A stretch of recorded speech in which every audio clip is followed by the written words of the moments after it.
So, meron tayong isang question from one of our viewers sa YouTube. Ito yung katanungan niya. Hello, paano po kayo nakakapag-ungate from Philippines? Di ba need ng invoice for ungating? And yung items saan ninyo pinapadala to ungate?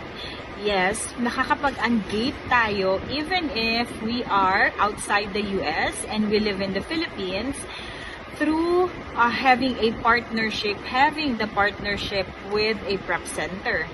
And yung mga suppliers natin, dito naman sa US natin hahanapin. So, meron tayong mga invoices or receipts coming from them.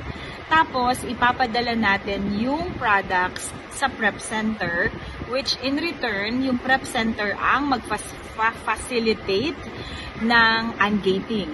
So, magpipicture si